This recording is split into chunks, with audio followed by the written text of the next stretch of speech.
তো এই ধানটা যে খায়ে এটা চটচটা তো 10 বছর আগে তো আসলো না। এটা কেউ একজনে বানাইছে। তো আমরা কি করি, আমরা ওই জিনিসটা আপনাদের কাছে পৌঁছানোর আগে কি করি, আমরা এখানে ট্রায়াল করে দেখি।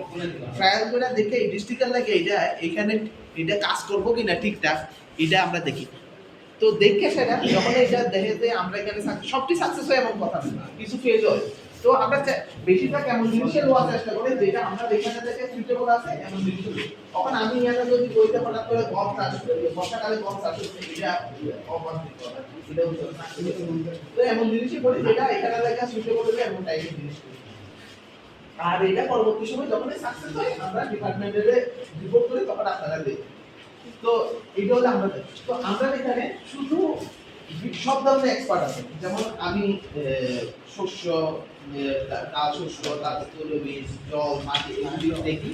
এমন স্যার আছে ফিশারি থেকে, আমরা দুইজন হলো ত্রিপুরা, আরেকজন স্যার আছে তাইলে পোকা মাকড় যেমন রোগের অসুবিধা এগুলি দেখে দেয়, তাইলে ত্রিপুরা। আরেকজন ম্যাডাম আছে তাইলে হর্টিকালচার এগুলি দেখে, তাইলে মণিপুরের। তো এটা যেহেতু সেন্ট্রাল গভর্নমেন্ট ইনস্টিটিউট, এখানে বিভিন্ন জায়গার লোক আসে। তো এটা আপনারা লাগে একটা সুবিধা কি, লাইক কিন্তু আপনারা লাগে আপনারা থেকে বেশি দূরে। তো আর আরেকটা জিনিস আমরা